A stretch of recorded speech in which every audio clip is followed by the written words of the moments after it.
At her 28th birthday party, my sister pulled my hand and shouted in front of all the guests, "Let me introduce you to my little sister, the burden of this family and the source of all our failures." Everyone laughed. My parents laughed the loudest. But their laughter died abruptly when my sister's boyfriend, a director of a major corporation, walked past her, lowered his head, and said, "Before the story begins, feel free to comment where you're watching from. Don't forget to like and subscribe so the Stories with Meaning channel can continue growing and bring you even more compelling stories." The atmosphere in the grand living room felt suffocating, filled with the scent of expensive perfume and artificial laughter. A massive crystal chandelier hung from the ceiling, casting golden reflections across the room, creating an illusion of flawless luxury.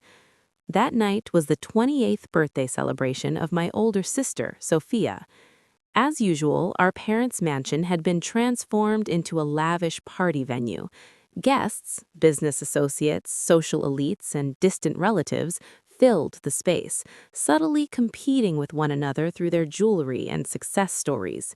In amidst all that, I stood quietly in a corner near the buffet table, trying my best to remain invisible. My outfit stood in stark contrast to the glamorous evening gowns worn by the guests. I wore a faded dress that had lost its color from repeated washing, paired with a wrinkled shawl. It wasn't that I didn't want to look presentable. My mother simply never allowed me to buy new clothes. According to her, the family's money should only be spent on Sophia and maintaining the family image. I, Anna, was nothing more than a burden who needed to know her place. I saw my mother walking quickly toward me. Her heavily made-up face looked fierce as soon as she spotted me. Her fingers, adorned with gold rings, gripped my upper arm tightly, deliberately causing pain. She whispered sharply, warning me not to embarrass the family with my pathetic appearance. She told me to hide in the kitchen and only come out if the staff needed help clearing plates. I nodded quietly. I was used to this treatment after enduring it for years. To them, I was a stain on their silk-perfect family. But before I could step back toward the kitchen, the music suddenly softened. All eyes turned toward the grand curved staircase. There, Sophia descended gracefully like royalty. She wore a striking red gown that highlighted her figure, with a diamond necklace shimmering around her neck. Beside her stood a handsome man in an expensive black suit, Daniel Carter, her new boyfriend, rumored to be a young director at a multinational company in New York. My father, Richard Blake, stood at the base of the stairs with his face glowing with pride, as if he had just won the biggest lottery of his life. Applause filled the room. Sophia waved with a radiant smile, savoring every second of admiration. I froze watching the scene unfold. A strange feeling rose in my chest. Not jealousy, but the weight of undeniable injustice. All this time, I was the one managing the household, fixing my father's administrative messes, even secretly paying overdue electricity bills in dollars when they forgot. Yet to them, I was nothing. Sophia and Daniel stepped onto a small stage prepared in the middle of the room. Daniel looked calm, unreadable. Sophia, on the other hand, was glowing with excitement. She took the microphone, thanking the guests for coming. She spoke proudly about her career success, the major projects she had led, and how fortunate she was to have a supportive family and an incredible partner like Daniel. Then her gaze swept across the room and stopped on me. Her sweet smile twisted into a familiar, cruel smirk. A bad feeling hit me. I wanted to run, but my feet felt glued to the floor. Sophia called my name through the microphone. Her voice sounded sweet, but laced with venom. She invited her beloved little sister to come on stage. All eyes turned to me. Some looked disgusted. Some pitied me, but most stared with degrading curiosity. My mother, who had just told me to hide, now shoved me forward harshly. She whispered that if I refused, I would be sleeping outside tonight. With trembling steps, I walked through the crowd, climbed the stage, and stood beside Sophia. The contrast was painful. She shone. I looked dull. She sparkled. I faded. Sophia wrapped her arm around my shoulder, but her grip hurt. She lifted the microphone again, and then she began. Her words cut like blades. "This is Anna," she said, "my unfortunate little sister." She described me as a family burden, someone with no job, no future, and no purpose other than living off our parents. She even added that I constantly caused problems and was the reason behind the family's failures. Sophia chuckled at the end, like it was the funniest joke in the world. My father and mother laughed loudly from the front row, clapping as if encouraging the audience. The room erupted in laughter. Guests who didn't even know me joined in, just to please the hosts. I lowered my head, holding back tears that desperately wanted to fall. My hands clenched tightly under my dress. I wanted to disappear, to be swallowed by the earth.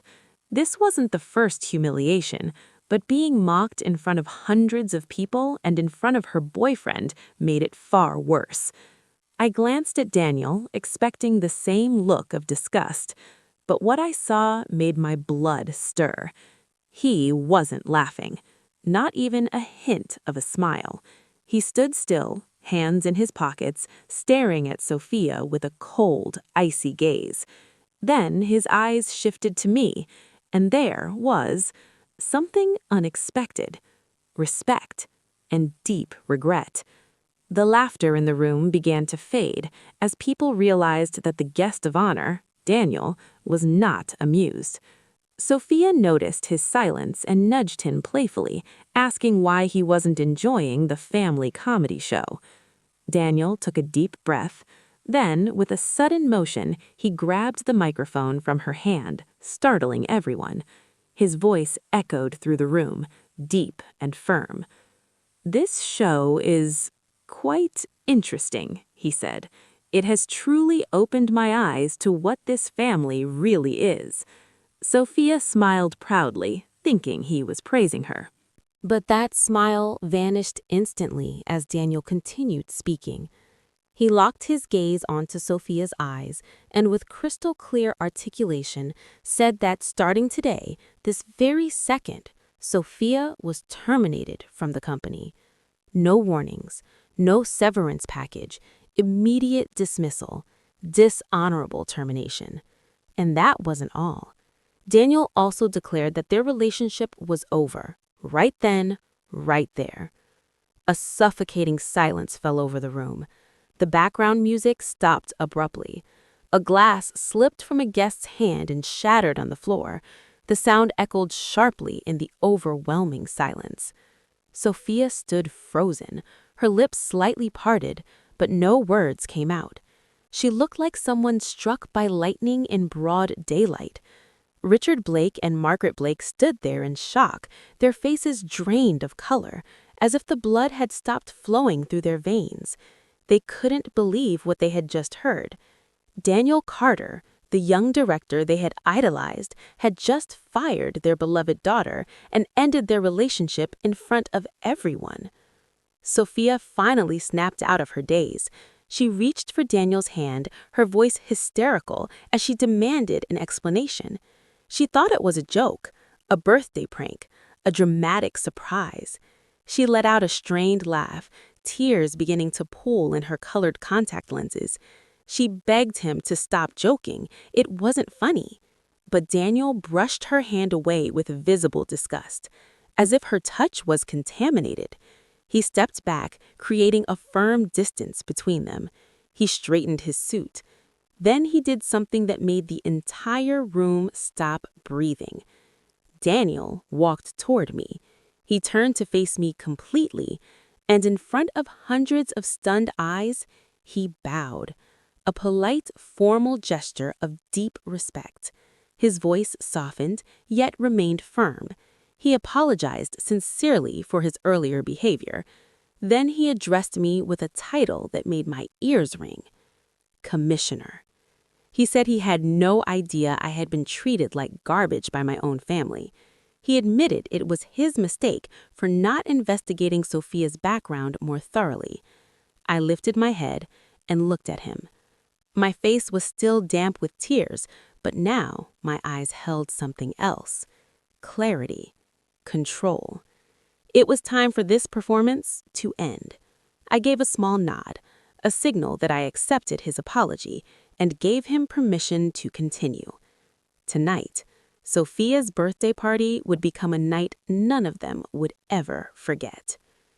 The silence in the room grew heavier. The word commissioner echoed against the luxurious walls, slowly sinking into everyone's minds. Richard Blake was the first to react. He stepped forward, his face flushed red, a mix of humiliation and explosive anger. He pointed a trembling finger at Daniel and shouted that he must be insane. How could he call someone as useless as Anna a commissioner? He accused Daniel of being drunk or under the influence of drugs. He even threatened to call the police for causing chaos in his house. Margaret quickly followed, grabbing Daniel's arm and trying to wake him up. Her voice shrill, she insisted he must have mistaken me for someone else. She explained that Anna was unemployed, a foolish girl who didn't even graduate from college because she couldn't afford it. A girl who did nothing but sit in her room all day. She tried to convince him Sophia was the star of the family. Sophia was the one working at a big company, not Anna. Sophia herself still stood frozen on stage. Her expensive mascara had begun to run, making her face look distorted and almost frightening. She looked back and forth between Daniel and I, her eyes empty. Her mind couldn't process the reality that had flipped 180 degrees in seconds. Daniel forcefully pulled his arm away from Margaret's. Then he looked at both Karens with cold disdain. He reached into his suit and pulled out a slim tablet. With swift movements, he turned it on and connected it to the projector, originally meant to display Sophia's childhood photos. The large screen behind the stage lit up. It showed the corporate structure of a massive conglomerate, Carter Global Holdings, a holding company overseeing dozens of subsidiaries across multiple industries. At the very top of the structure, above the board of directors, there was a name, written in bold, large letters. Anna. No long titles, just that one name, but it held absolute authority, 85% majority ownership. Daniel began explaining, his tone like a professor addressing slow students. He stated that Sophia was merely a branch manager, a replaceable position. She didn't earn that role through excellence. She got it because of a special directive from the majority shareholder.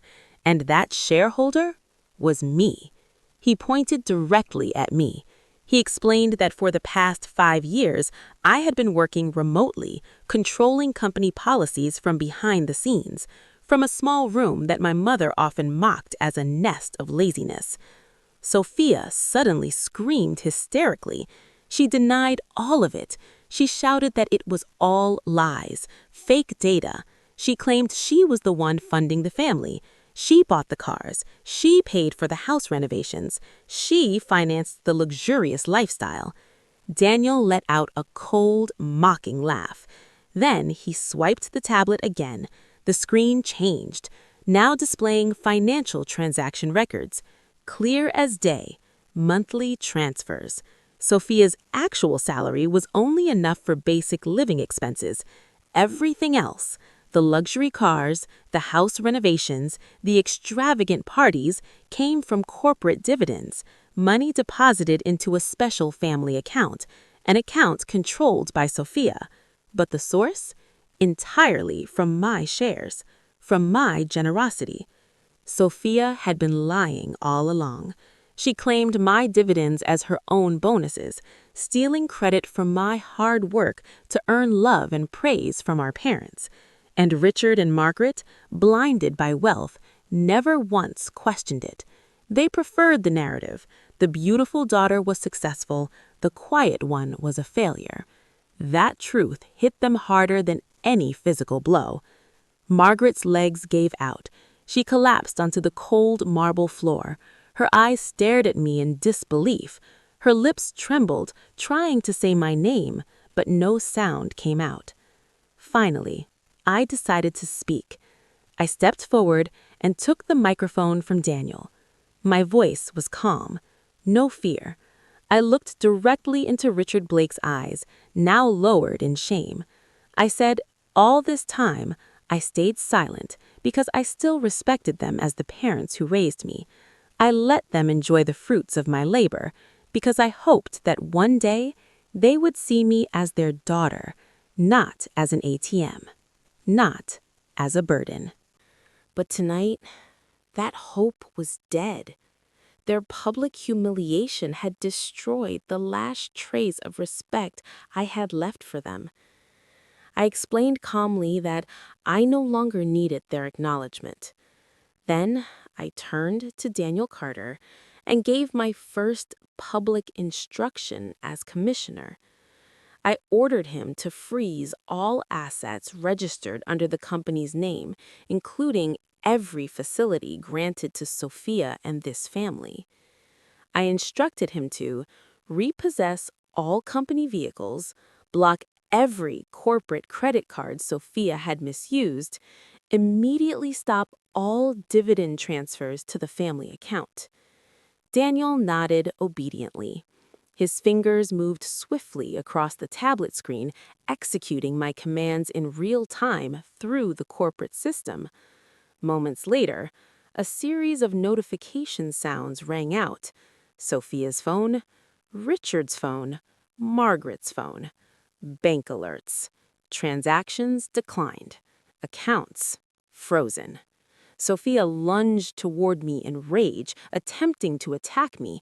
But before she could reach me, two men in safari suits stepped in instantly. They were my personal security, disguised as guests. They restrained her effortlessly. Sophia struggled wildly, screaming insults, calling me a thief, a fraud. The guests began whispering. Some even started recording the entire scene on their phones. Within minutes, the Blake family's reputation collapsed completely. The same people who had laughed at me earlier now looked at them with disgust and pity. I looked at Sophia, still being restrained. Then I said flatly, "You called me a burden. Fine. Now that burden is gone. Carry your own lives from here on." After that, I gave Daniel a small signal. He pressed one final button on his tablet. Suddenly, the entire mansion went dark. Total blackout. Panic erupted among the guests. The smart home electrical system had been connected to corporate servers, fully funded by the company. With Sophia's termination, access was revoked instantly. In the darkness, footsteps echoed. The catering staff and decorators began leaving, unpaid. Sophia had promised to pay them after the party. Now, realizing the host was financially ruined, they chose to leave, taking their equipment with them. What was supposed to be Sophia's grand celebration had turned into a nightmare. Dark, humiliating, unforgettable. I felt Daniel's hand gently guiding me through the darkness, leading me out of that house, out of that hell, toward real freedom. Behind me, I could hear Margaret crying, Richard shouting my name in frustration, but I didn't turn back, not even once. The front door closed behind me, succoriating my new life from their destruction. The once luxurious mansion now felt like a giant tomb. The guests had left, leaving behind broken glass and untouched food. Inside the chaos, Richard and Margaret didn't reflect. They didn't apologize. Instead, their anger exploded. Blinded by ego, they blamed everything on me. Not Sophia's lies, not their greed, but my audacity to fight back. Richard stumbled around in the dark, searching for a flashlight or candle, cursing loudly, spitting insults and vile words at me. When candlelight finally flickered across the room, their faces looked terrifying, like ghosts filled with a vengeance. Margaret screamed my name, her voice hoarse with hatred. She accused me of manipulating Daniel, of using black magic, of trickery. In her narrow mind, it was impossible for someone like me to own a massive corporation. She insisted I must have forged documents or stolen Sophia's identity. She urged Sophia to report me to the police immediately. But Sophia just sat on the floor, empty. Her phone had died, no signal, no control, no power. Richard, driven by pure emotion, made a final declaration. He shouted toward the front door, where I had already left. He disowned me, said I was no longer his daughter, that I was forbidden from ever stepping foot in that house again. He was convinced, absolutely convinced, that without his roof, I would starve to death in days. Then he threw out an old suitcase of mine. It burst open on the front yard, my worn-out clothes scattered across the damp ground. A symbolic act of rejection. Cruel. Final. I stood outside the iron gate, watching. Strangely, my heart felt light. No tears, no pain, just numbness. I calmly gathered my clothes, packed them back into the suitcase, slowly, without a rush, without emotion. I didn't look back, not at the house that once sheltered me, but never felt like home. I walked away. The sound of my suitcase wheels against the quiet pavement became the only soundtrack of my departure. But I wasn't alone long. Just a few steps past the gate, a sleek black sedan pulled up beside me. The rear window rolled down, revealing a familiar face. Mr. Harrison Cole, my late grandfather's trusted attorney. The man who had quietly protected my inheritance all these years. He smiled warmly, a fatherly smile, something I had never received from Richard Blake. He invited me inside. The uniformed driver stepped out quickly, taking my worn-out suitcase and placing it carefully into the trunk, as if it contained gold. Inside the cool, leather-scented car, Mr. Cole handed me a thick maroon folder. I opened it slowly. Inside, legal documents, hidden for years in Richard's private safe. It was my grandfather's will. Everything was written clearly. The mansion I had just left, agricultural land outside the city, large time deposits worth millions of dollars, all in my name, Anna. My grandfather knew Richard's true nature, wasteful, dishonest, so he locked the inheritance only to be released when I turned 25 or became fully independent. And tonight, that definition had been fulfilled perfectly. Meanwhile, back inside the darkened house, panic consumed Sophia. She tried booking a ride through an app. Payment declined. Frozen accounts. She tried calling her friends. No one answered. News of the party had already spread across social media and group chats. Her socialite circle, who once admired her, now distanced themselves. No one wanted to be associated with someone publicly humiliated by a powerful executive like Daniel Carter. Finally, Sophia decided to check into a 5-star hotel nearby, using the last cash she had in her wallet, hoping she could sleep and escape this nightmare. She left in a conventional taxi that happened to pass by, but when she arrived at the grand hotel reception, reality struck her again. hard. As the receptionist entered her ID into the system, a red alert appeared on the screen. The staff member, polite but firm, said, "I'm sorry, ma'am, but we cannot accept your check-in. Your identity and assets are currently under investigation by authorities for alleged corporate embezzlement. We're unable to process your request." Sophia froze. She wasn't rejected because she lacked money, but because her name was now tainted. That night, Sophia, the once proud daughter, curled up on a waiting chair in the lobby of a public hospital, the only place open 24 hours and free. A month passed since that disastrous night. The Blake family's life collapsed completely, like a wheel spinning downward into a deep abyss. Their luxurious mansion had been seized by the bank.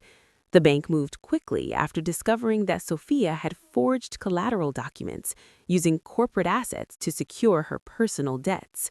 Without protection from Anna's company, all debts were called in immediately.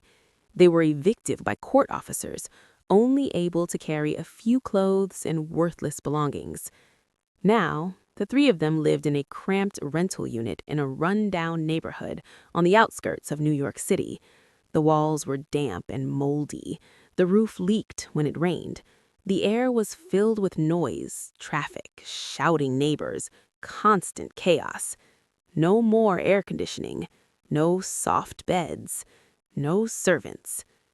Richard Blake, always well-dressed, now wore a worn-out t-shirt with holes under the arms. His face looked dull, his eyes sunken from lack of sleep. He often sat on the narrow porch, staring blankly at the muddy street. An old, battered motorcycle bought with leftover cash was now their only vehicle, after their luxury cars were repossessed. Margaret Blake still struggled to accept reality. Every morning she woke up and put on heavy makeup, as if she were attending a social gathering. But in reality, she went to a wet, chaotic traditional market bargaining over wilted vegetables to save money. She often argued with vendors, claiming prices were too high, when in truth, she simply couldn't afford them. At home, she frequently lashed out without reason, blaming Sophia for everything. "If you were even a little smarter, we wouldn't be like this," she would shout. Sophia, meanwhile, had given up trying to find work in her field. Every application she sent ended in rejection or silence. Her name was blacklisted across the industry. The embezzlement scandal and dishonorable termination from a major corporation ensured no company would risk hiring her. Eventually, she was forced to work as a waitress at a small roadside diner. Her salary was barely enough to survive, not even enough to buy the skincare products she once used daily. Her skin grew dull. Her hands became rough from washing dishes with harsh soap. One hot afternoon, while sorting through old moving boxes searching for something wearable, Sophia found a blue-covered notebook. It was Anna's old journal. Curious and bored, she opened it. At first, she intended to find something to mock, but her eyes widened as she read. This wasn't a diary filled with emotions. It was filled with diagrams, sketches, and complex business calculations. On the early pages, dated 5 years ago, Anna had written about an idea, a digital platform integrating logistics and e-commerce. The same idea she once shared at the dinner table, only to be ridiculed by Richard as a foolish fantasy. But page after page, the idea evolved into a complete business model, marketing strategies, financial projections. Sophia trembled. The business structure in the notebook was identical to the model used by the massive corporation that had fired her. That foolish dream was actually the blueprint of Anna's empire. Anna didn't just dream. She built it, silently, step by step. While her family wasted money, she created a legacy. That same evening, while they were eating a simple dinner of tofu, tempeh, and chili sauce on the floor, a small 14-inch television in the corner aired business news. The image was blurry, the sound crackled, but the message was clear. The anchor enthusiastically announced the top 10 youngest and most influential entrepreneurs of the year. And at number 1, Anna. Her photo appeared on screen, elegant, confident, wearing a modern shawl, standing in front of her towering corporate headquarters. The headline read, Anna, the mysterious CEO transforming the digital industry. The anchor told her inspiring story, building an empire from nothing, without family support, now actively involved in philanthropy. Richard choked on his food. Margaret dropped her spoon. It clattered loudly against the floor. They stared at the screen. The person they once called a burden was now admired across the nation.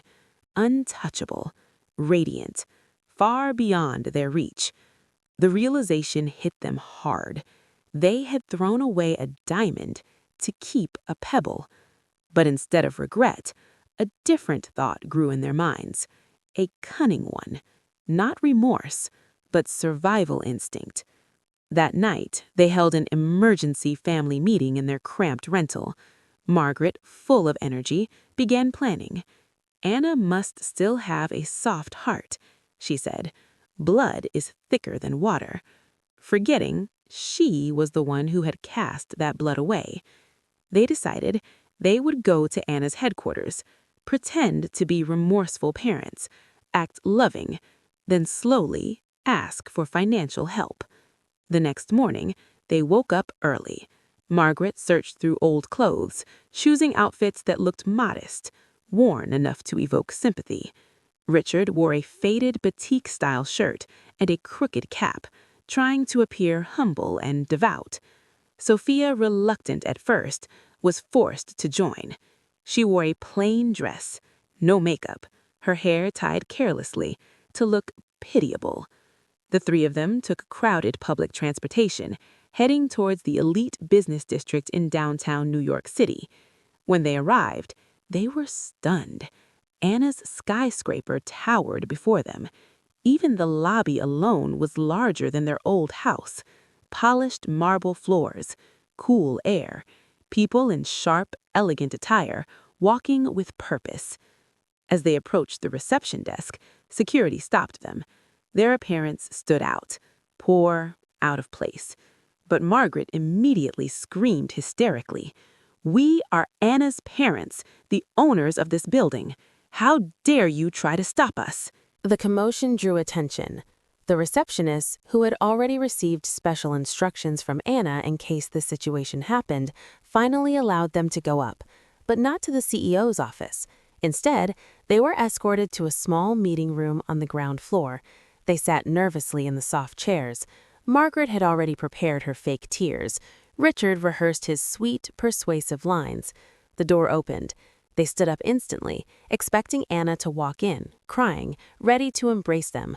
But it wasn't Anna. A young woman in a formal suit entered. Her expression was firm. Anna's personal assistant. Behind her, 2 tall security guards stood by the door.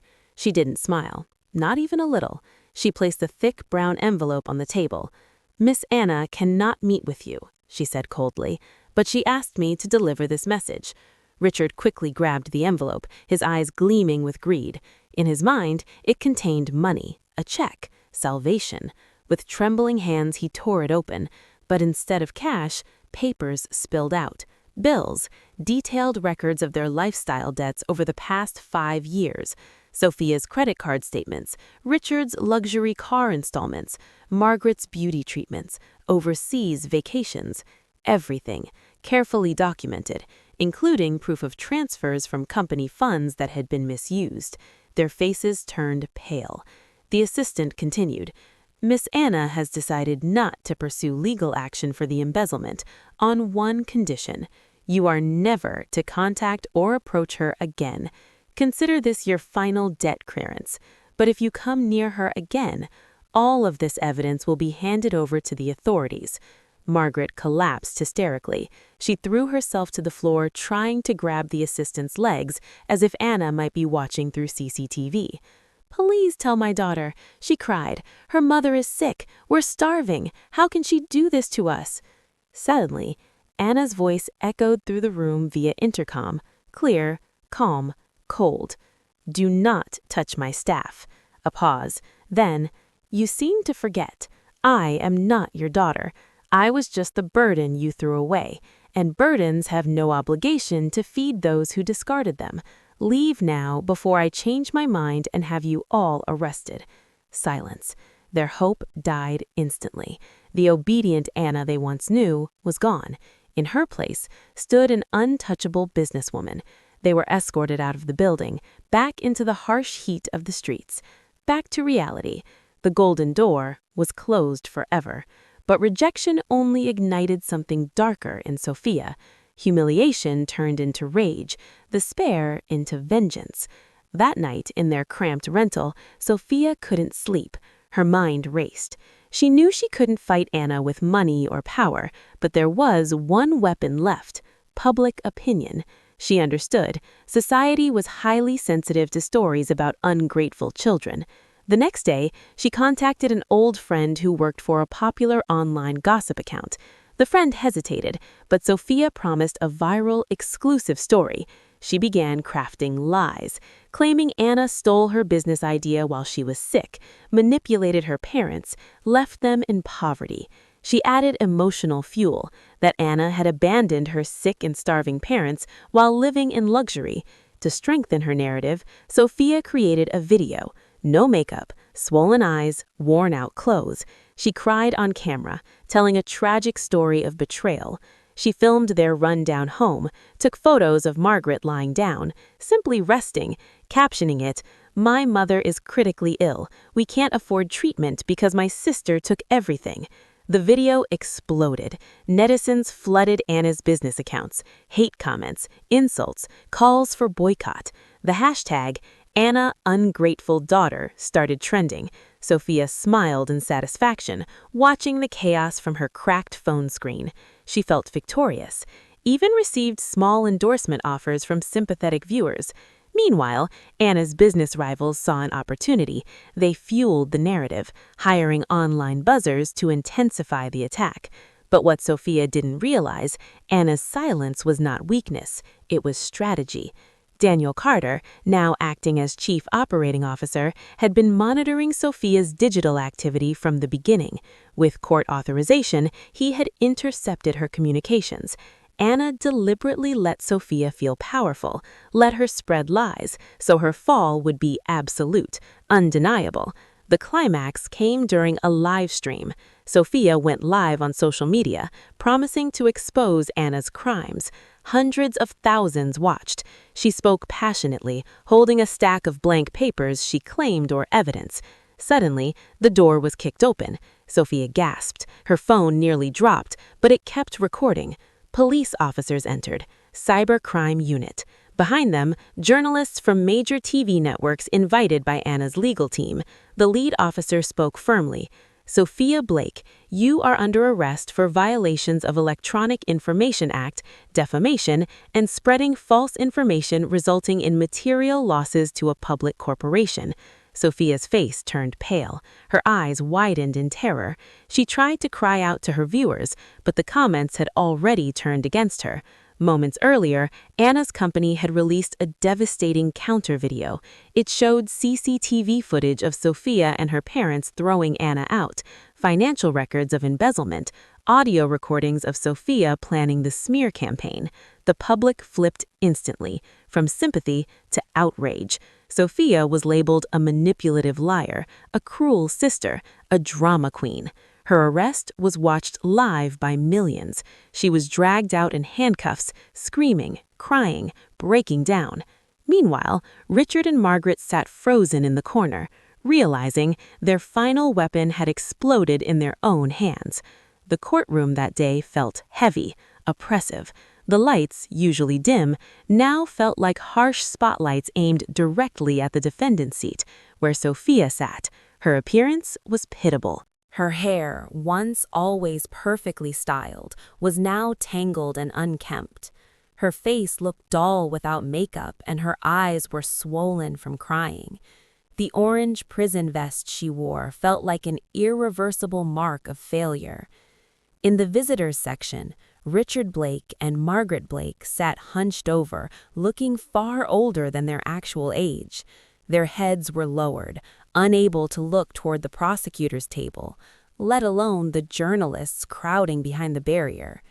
Today's hearing was for the final verdict and closing defense. Sophia's case had become a national spectacle, a family drama turned legal and corporate scandal. The prosecution had presented undeniable evidence: digital records of Sophia's defamation campaign, forensic proof of financial manipulation during her employment, expert testimony on the reputational and material damage suffered by Carter Global Holdings. Sophia was charged with multiple counts: defamation, spreading false information, corporate fraud. The penalties were severe. Years in prison awaited her. When the judge struck the gavel to begin the session, silence filled the courtroom. But the real shock came moments later. The courtroom doors opened. Anna walked in. She appeared as both the victim and the owner of the harmed corporation. Her presence was striking, elegant, composed. She wore a refined blazer and long skirt. Her shawl was neatly arranged, her face calm, radiating authority. Daniel Carter walked beside her, steady and protective. The moment Richard and Margaret saw her, their mental defenses collapsed. Margaret suddenly broke through the security line. She threw herself at Anna's feet before anyone could stop her. Her cries echoed throughout the courtroom. "Anna, my daughter, please forgive your sister. Forgive us." She clutched Anna's shoes, sobbing uncontrollably. "We're your parents, your own blood. Don't let your sister rot in prison." Richard followed, kneeling behind her. Tears streamed down his aged face. The scene was dramatic, a cruel irony of their past arrogance. The judge struck the gavel repeatedly, demanding order, but Anna raised her hand slightly, asking for a moment.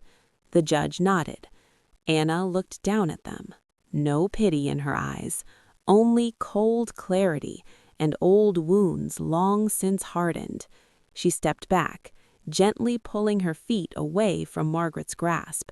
Then Anna took out a white envelope from her briefcase. It looked simple, but inside was a truth that would destroy everything. She requested permission to present one final piece of evidence relevant to the defendant's motives. Her voice steady, clear. She began to read. It was a DNA test conducted a year ago, long before this conflict. The results stated with 99.9% accuracy, Anna had no biological relation to Richard Blake or Margaret Blake. The courtroom erupted. Journalists scrambled for photos. Whispers spread like wildfire. Richard and Margaret's faces turned from grief to pure terror, their deepest secret exposed in the worst possible place. Anna continued, revealing the dark truth of her past. She was not their daughter. She was a distant relative. Her biological parents had been successful entrepreneurs who died in a tragic accident when she was an infant. Richard, once a poor relative, took her in, not out of love, but to seize her inheritance. That inheritance funded everything: the mansion, the luxury lifestyle, Sophia's privileged upbringing, while Anna, the rightful heir, was treated like a servant, fed leftovers, constantly insulted, called a burden. Her voice trembled slightly now, not with weakness, but contained fury. "You called me a burden? You were the real parasites. You stole my future. You stole my parents' legacy and used their blood money to spoil your own daughter." She pointed at Sophia, who sat trembling in the defendant's chair. "She lived in luxury using my parents' money. while I had to fight for every ounce of acknowledgement. And when I finally succeeded on my own, you still tried to destroy me. Richard tried to deny it, stuttering, panicking, but the evidence, illegal adoption documents, asset transfer records, were undeniable. Even the judge shook his head in disbelief. Public sympathy? Gone, replaced with outrage. Anna ended her statement with words that pierced straight through them. A life debt is repaid with life, but in this world, debt of wealth and dignity is repaid with justice. I am not seeking revenge. I am reclaiming what is mine. Enjoy your old age with regret, because the door to my forgiveness is closed, as tightly as the prison cell that will hold your beloved daughter. She turned and returned to her seat without looking back. The judge struck the gavel. The session adjourned for deliberation. But for the Blake family, their sentence had already been delivered. Total destruction. The verdict came down like a hammer. Sophia was found guilty on all charges, sentenced to 5 years in prison, plus a massive fine she could never pay. Failure to pay extended her sentence.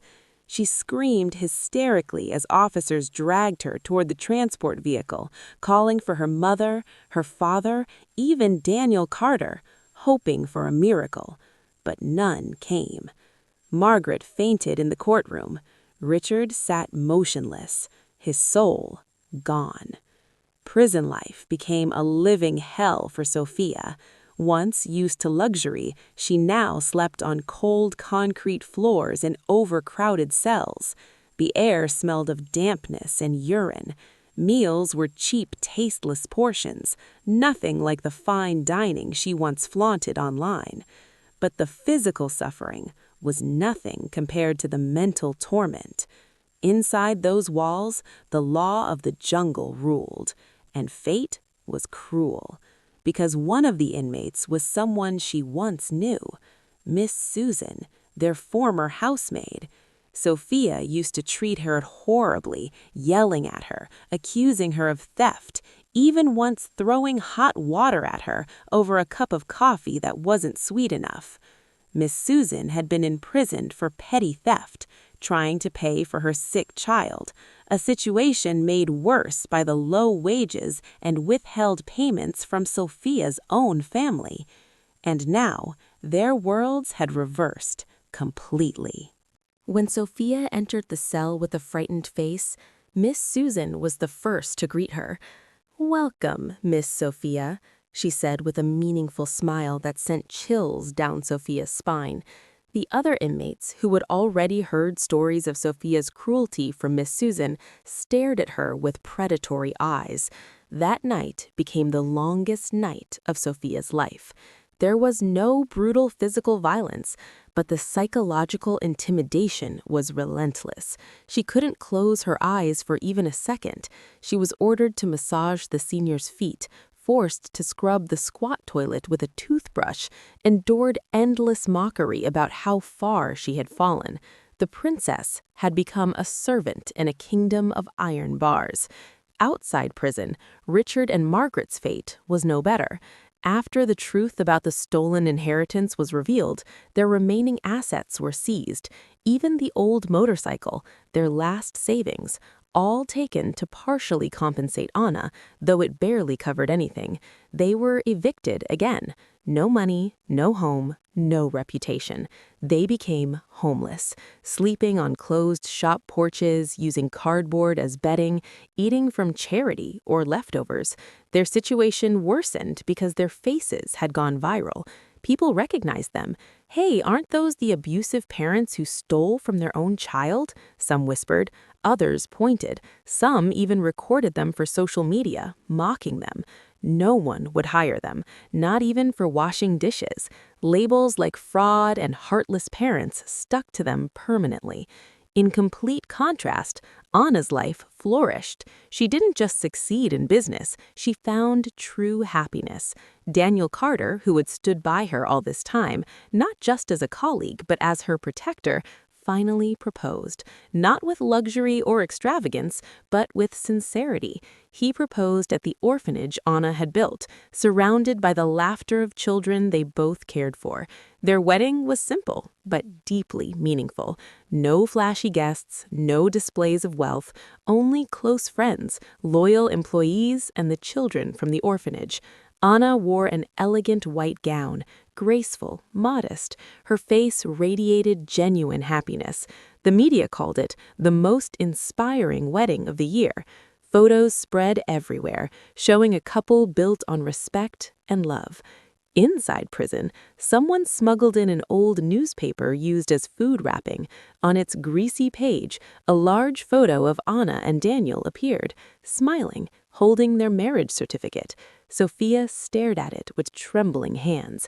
Tears fell onto the paper, blurring Anna's smiling face.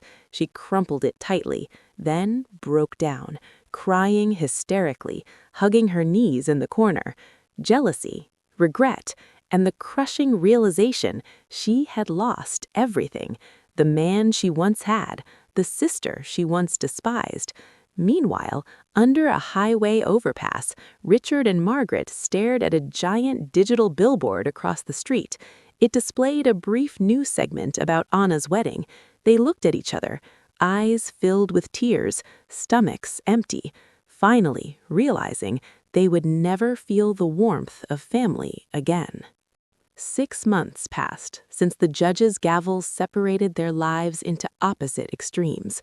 The city sky that afternoon was gray, heavy with rain clouds. Under the damp, foul-smelling overpass, Richard and Margaret sat huddled together on soggy cardboard, their bodies, once well-fed, now skeletal, their clothes torn. Richard's once proud batik shirt had faded into a dull brown, stained with dirt. Margaret, who used to rely on expensive skincare, now had deep wrinkles, sunburned skin, graying, unkempt hair. She coughed dryly, shivering, wrapping herself in a thin jacket she found in the trash. Their stomachs growled loudly, a constant symphony of hunger. They hadn't eaten all day. Yesterday's coins from collecting plastic bottles were spent on cheap headache medicine for Richard. Street life was far crueler than they had ever imagined. No friends, no family, no dignity. Every attempt to find work ended in rejection. Their viral past had become a permanent stain. In that despair, Richard suddenly remembered the date, their wedding anniversary. Once, they celebrated it in luxury restaurants, using Anna's money. The memory cut deep. He suggested they walked to their old neighborhood, not to reclaim anything, just to look, a pilgrimage to their past.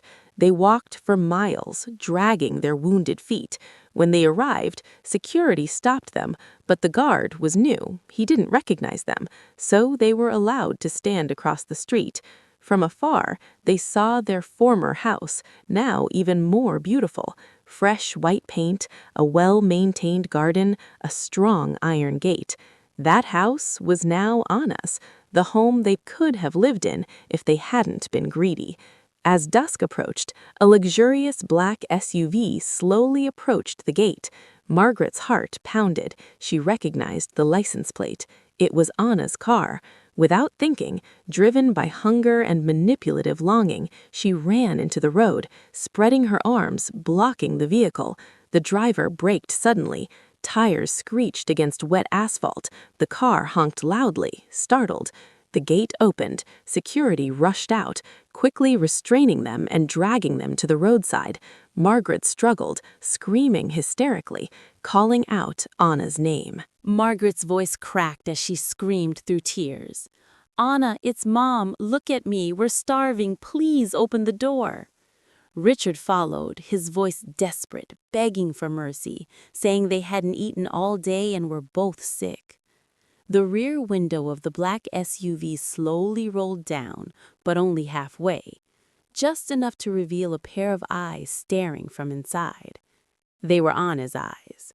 There was no burning hatred in them, only a cold, distant emptiness, like she was looking at complete strangers. Beside her, Daniel Carter gently held her hand, steadying her. Margaret tried to step forward again, hoping Anna would reach out, offer money, or invite them inside. But Anna said nothing. She simply gave a small signal to her aide in the front seat. The aide stepped out of the car carrying 2 boxed meals and a bottle of water.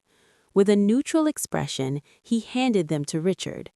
"This is charity from Miss Anna, given in the name of God. Please accept it, and do not block the road again." Richard took the food with trembling hands, staring at the window, hoping, just hoping for one more word. "Father, Mother." But that moment never came.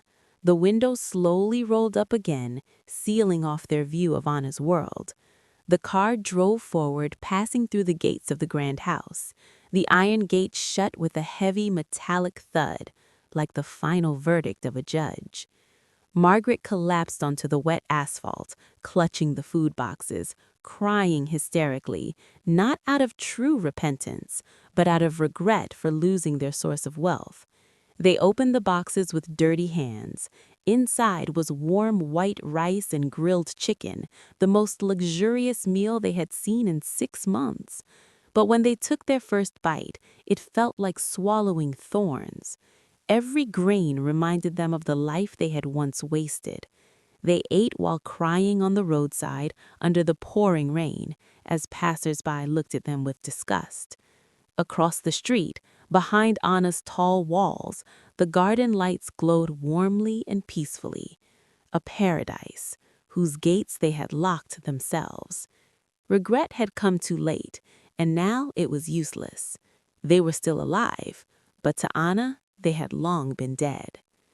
Meanwhile, Sophia lived her days behind cold prison bars. 5 years felt like 5 centuries. Prison had taken everything from her: her beauty, her pride, her future. Her once flawless face was now dull and covered in acne from stress and dirty water. Her body had grown thin, her back slightly hunched from sleeping on hard concrete floors. Every morning she woke before dawn just to fight for a turn in the filthy bathroom. No more skincare routines. Now it was a battle just to get a bucket of water. Her former maid, now a cell leader, made sure Sophia got the hardest tasks: cleaning clogged squat toilets, mopping endless corridors, washing everyone's clothes. Every complaint was silenced with threats and mockery. "Remember when you made me mop until my hands bled, Miss Sophia? Now feel what it's like to be the servant." That sentence hurt more than any physical pain. Karma had arrived with full interest. Sophia often sat in the corner staring at the stained walls, remembering her old life. Luxury parties, praise, Daniel's affection. Now those memories became torture. She missed him. The man she once used, who was now her sister's husband. One day, a new inmate smuggled in an old newspaper. Sophia grabbed it immediately. Her eyes froze. There, on the lifestyle page, was a large photo of Anna. Elegant, confident, wearing a modern shawl, smiling while cutting a ribbon in front of a new skyscraper. Beside her stood Daniel Carter, looking at her with unmistakable love. But what crushed Sophia wasn't just the success. The article stated, "Anna, the once forgotten stepchild, now a business queen, and a soon-to-be mother." Sophia crushed the paper in her hands. Jealousy burned through her chest. The family burden now had everything: wealth, power, love, a complete family. And she was rotting in prison, alone, forgotten. She let out a hollow scream, echoing against cold prison walls. Scene shifts to Anna's office, top floor of her newly inaugurated skyscraper in New York City. Glass walls revealed the entire skyline. The sunset painted the sky in orange and purple. Anna stood by the window, gently touching her growing belly. Far below, the city moved like tiny pieces. Somewhere out there, her adoptive parents were struggling to survive. Somewhere else, her sister lived behind bars. The door opened. Daniel walked in carrying a tray of warm milk and fruit. He put it down, then wrapped his arms around her from behind, kissing her head softly. "What are you thinking about?" he asked. Anna exhaled slowly, smiling faintly. "Funny, isn't it?" she said. "I used to pray every night just to escape that house, just to be seen. Now I have everything, the whole world. But it feels normal. No revenge, no satisfaction in their downfall. Just relief. Like I finally put down a heavy burden I've been carrying my whole life." Daniel turned her to face him, looking into his eyes. "That's because your heart is still pure," he said softly. "You didn't let hatred turn you into them." They didn't fall because you destroyed them, Daniel said softly. They fell because of their own greed. It consumed them from the inside. You just held up a mirror, and they were too afraid to face their own reflection. Anna nodded slowly. Her mind drifted back to that moment 6 months ago, when she handed boxed meals to her parents through the car window. That was the moment she truly cut the last emotional tie. She realized something important. Forgiveness doesn't mean allowing toxic people back into your life. Forgiveness means letting go of the pain and letting justice take its course. She had fulfilled her duty as a human being by feeding them, but her duty as a daughter had ended the moment they threw that right away years ago. "They used to call me a burden," Anna whispered. But they forgot. Burdens are what build strength. That burden forced me to learn business in silence. It made me resilient. I'm strong now because of the weight they placed on my shoulders. And they collapsed because they no longer had anything to stand on. Daniel smiled proudly. "Now that burden is gone," he said. "Let's build a new story for our child. A real family, built on love, not money." The sun finally set. City lights flickered on one by one across New York City. Down below, Richard and Margaret fought over cardboard space outside a closed storefront, trying to avoid the cold night wind. Inside a prison cell, Sophia stared blankly at the ceiling. And high above it all, at the peak of her success, Anna sipped her warm milk in peace. Justice had been served, not with a sword, but with undeniable success. The curtain of their lives fell, closing the story of a burden who became a diamond, and a false diamond that turned back into dust. 10 years later. 10 years is enough time to change the world, but for those trapped in regret, it feels like a lifetime. That morning, the iron gates of a women's prison creaked open. A woman stepped out, looking far older than her actual age. It was Sophia. Though nearing 40, she looked like a woman in her 60s. Her once shiny black hair was now dry, gray, and lifeless. Her face wrinkled, marked with dark spots from years under the harsh prison sun. Some of her teeth were gone from malnutrition. She squinted under the sunlight. Freedom felt foreign. No luxury car awaited her. No flowers, no warm embrace. Only dust and the sound of passing trucks. Sophia wandered aimlessly, her only belongings a plastic bag with 2 worn-out outfits. The world had changed. Skyscrapers multiplied, technology advanced. Everything felt unfamiliar. Everywhere she looked, giant digital billboards displayed advertisements. Many bore the logo of Carter Global Holdings. Anna's face appeared often. Elegant, powerful, untouchable, like a silent observer of Sophia's suffering. Each time Sophia saw her, her chest tightened.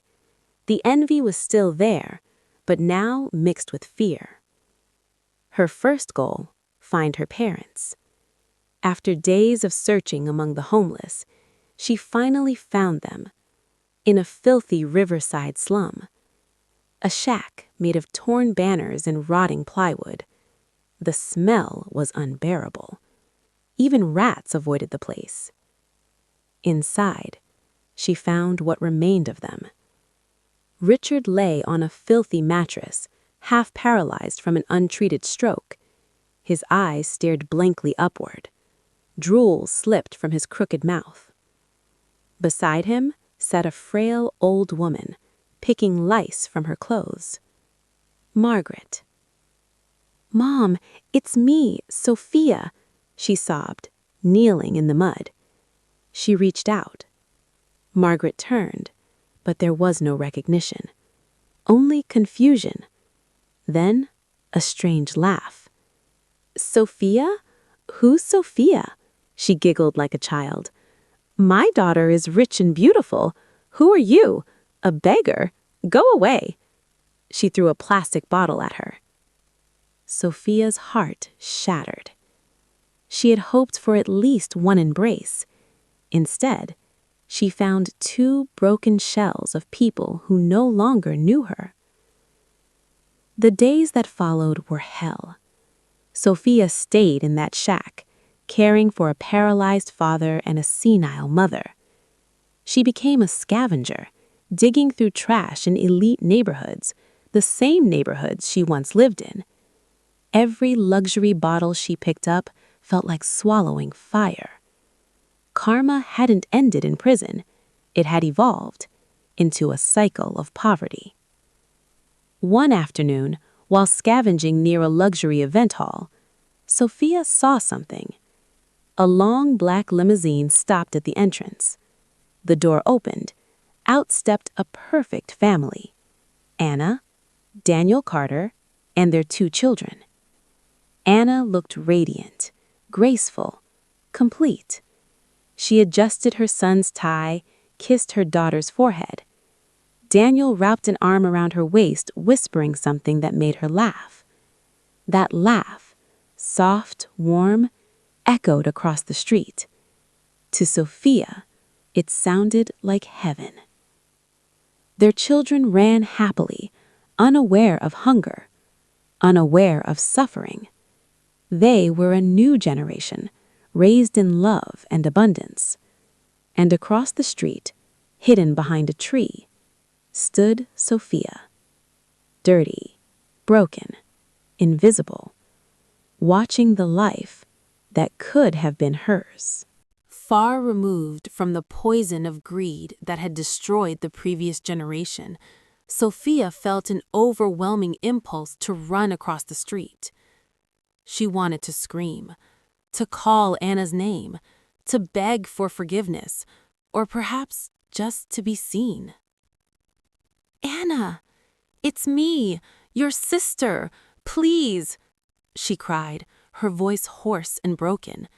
She stepped down onto the asphalt. But before she could reach the middle of the road, two tall, well-built private security guards stationed around the perimeter moved swiftly to block her path. They weren't rough, but they were firm. Sophia's frail body was easily pushed back onto the sidewalk. "Sorry, ma'am, restricted area," one of them said coldly. Sophia struggled weakly. "That's my sister. I'm her sister. Let me talk to her." The guard looked at her with a mix of pity and doubt. Who would believe that this filthy, foul-smelling homeless woman was the sister of one of the most powerful women in the country? From a distance, Anna briefly turned toward the commotion, but the distance and the crowd blurred everything. She couldn't make out the face of the screaming woman. To her, it was just another desperate stranger seeking help, something she had grown used to seeing. Anna turned away again, refocusing on her family. She walked calmly into the grand building. The automatic glass doors slid shut behind her. sealing their worlds apart. Forever.